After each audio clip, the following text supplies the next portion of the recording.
अस्सलाम वालेकुम बिस्मिल्लाहिर्रहमानिर्रहीम। तो कैसे हैं आप सब? उम्मीद है कि आप सब खैरियत से होंगे। और मैं आज आपके लिए बकरे की कलेजी की रेसिपी लेकर आई हूँ, जिसको हमने लंबाई में काटा है। इसको गोल गोल रोटियाँ नहीं बनाई। तो इस तरीके से जब आप बनाएंगे तो इंशाल्लाह ताला बहुत ही ज़बरदस्त शानदार किस्म की कलेजी बनकर तैयार होगी। और ये देखें, ग्रेवी से भरी हुई कलेजी है, हार्ड बिल्कुल भी नहीं होगी। और जब आप इसको इस तरीके से बनाएंगे तो इंशाल्लाह ताला हमसे ज़्यादा अच्छी बना पाएंगे। तो आइए इसको बनाना स्टार्ट करते हैं।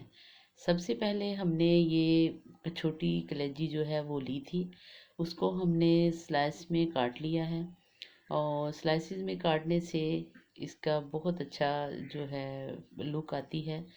तो हमने सबसे पहला काम ये करना है कि इसको 1 कप भरकर दही का लगा देना है। दही लगाने के बाद इसको मिक्स करके हमने साइड पे रख देना है। और तकरीबन आपने इसको आधा घंटा 20 मिनट जो है इसको लगा रहने देना है। तो इसको साइड पे करते हैं और ये तैयार करते हैं इसका तड़का। तो सबसे पहले हमने कढ़ाई में 1/2 कप ऑयल लिया है। बहुत ज़्यादा हमने इसमें ऑयल नहीं डालना, 1/2 कप ही हमारे लिए बहुत है। और साथ ही हमने प्याज काट लिए थे 3 मीडियम साइज़ के प्याज काटने के बाद हमने इसको प्याज को इसके अंदर डाल दिया है। हल्का सा सौते करेंगे प्याज को। और उतनी देर में हम आपको दिखाते हैं स्पाइसी जो हमने इसमें डालने हैं। तो उनमें हमने बहुत ज़्यादा जो मसाला है वो तो नहीं डालना, बस रेगुलर मसाले जो हैं वही हम डालेंगे और उससे बहुत अच्छी हमारी कलेजी बनकर तैयार होगी। तो 1/4 टेबल स्पून हमने सुरख कुटी हुई मिर्च ली है, और 1/4 टेबल स्पून ही नमक, और थोड़ी सी हल्दी और काली मिर्च। तो प्याज हमारे जो हैं सौते हो चुके हैं। इसके अंदर हमने 1 टेबल स्पून भर कर हाथ के ऊपर मसल कर जो है सूखा धनिया डाल दिया है। और 1/2 टेबल स्पून जो है वो हमने ज़ीरे का भी डाल दिया है। उसको पहले हमने इसके अंदर 1 से 1.5 मिनट जो है इसके अंदर थोड़ा सा भूनेंगे। और भुनने के बाद जो है जो हमारे पास स्पाइसी हैं वो हम इसके अंदर डाल देंगे। तो सारा मसाला हमने जो है इसके अंदर डाल दिया है और इसको बग़ैर पानी का छींटा लगाए हमने तकरीबन 1 से 1.5 मिनट तक इसी तरह भून लेना है। क्योंकि प्याज जो है उसमें हल्की सी नमी होती है और प्याज को हमने ब्राउन नहीं किया था, सिर्फ हल्का सा सौते किया था, जिससे ये मसाला जो है 1 डेढ़ मिनट तक बिल्कुल भी नहीं जलेगा। तो आँच जो है इसके नीचे मीडियम ही है, बहुत तेज़ आँच आपने नहीं करनी। और इसी स्टेज पर जो अब इसको 1 से तकरीबन 1.5 मिनट हमारा हो चुका है, पानी का छींटा बिल्कुल भी हमने नहीं लगाया और मसाला हमारा भुन चुका है, उसका बिल्कुल कच्चापन जो है वो ख़त्म हो चुका है। और उसके बाद हमने जो कलेजी जिसको हमने दही लगा कर रखा था, तकरीबन उसको 20 से 25 मिनट हमारे जो हैं वो हो चुके हैं। और 20 से 25 मिनट के बाद हमने इसके अंदर डाल देनी है। और ये देखें माशाल्लाह उसका कलर भी चेंज हो चुका है। और जो है जब हम इसको इस तरीके से पकाएंगे तो इसी पानी के अंदर दही का भी काफ़ी सारा पानी होगा, पानी छोड़ेगी और इसी के पानी के अंदर इसने बहुत अच्छे से गल जाना है। तो इसको हमने करना है एक दफ़ा मिक्स, और मिक्स करने के बाद हमने इसको जो है कवर करके पकाना है। आपने कवर करना है। और एक बात आपने याद रखनी है कि जब भी कोई चीज़, कोई सब्ज़ी, गोश्त, कुछ भी आप बनाएं, तो जब वो एक दफ़ा उसको बॉयल आता है और आप उसकी आंच बिल्कुल स्लो करते हैं और उसको कवर करके पकाते हैं, तो वो ऑटोमेटिकली पानी खुद ब खुद ही हल्का हल्का सा छोड़ना शुरू कर देते हैं। तो टमाटर का पेस्ट हमने इसके अंदर डाल दिया है। और बस इसके अंदर और कोई चीज़ नहीं जाएगी और ना ही इसके अंदर पानी जाएगा। इसी में ही हमने इसको जो है पकाना है। तो अब हमने इसको अच्छे तरीके से मिक्स कर दिया है और इसमें देखिए पकना भी शुरू हो गई है।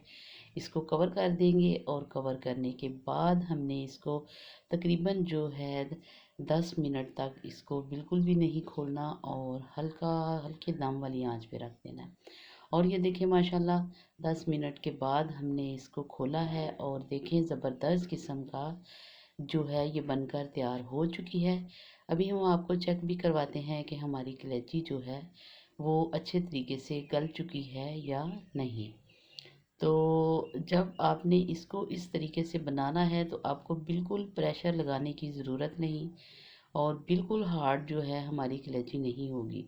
तो ये देखें, मैं आपको दिखाती हूँ कि हमारी कलेजी जो है वो कितनी अच्छी तरीके से गल चुकी है। ये देखें माशाल्लाह, और बिल्कुल भी ये हार्ड नहीं हुई और बहुत नरम सी और अच्छी तरीके से गल चुकी है।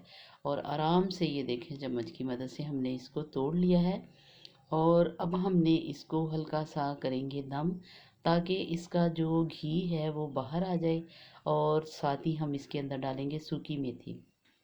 हाँ जी, सूखी मेथी हमने हाथ पे मसल करके इसके अंदर डाल देनी है।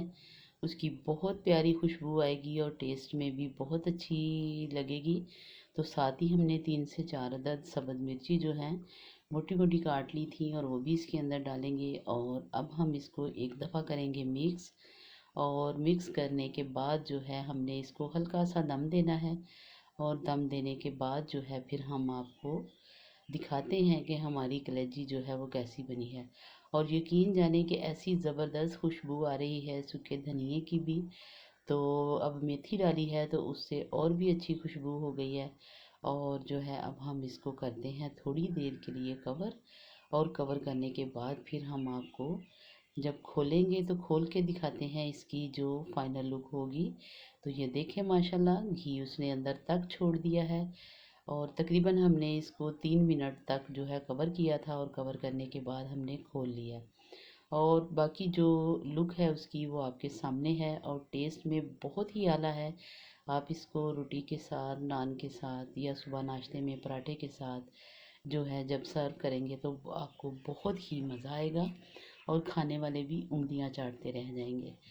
तो अब हम इसको करते हैं डिश आउट और आपको दिखाते हैं इसकी फाइनल लुक। जी, तो माशाल्लाह ये है हमारी फाइनल लुक। और ज़बरदस्त किस्म की कलेजी बनकर तैयार हो चुकी है। लेमन के साथ हमने इसको सर्व किया है। तो अगर आपको इस स्टेज पर मेरी वीडियो पसंद आए तो इसको लाइक और शेयर कीजिएगा। फीडबैक ज़रूर दीजिएगा कि आपको हमारी वीडियो कैसी लगी। अपनी दुआओं में याद रखें और अपना बहुत सा ख्याल। और अब मुझे इजाज़त दें। अल्लाह हाफिज़।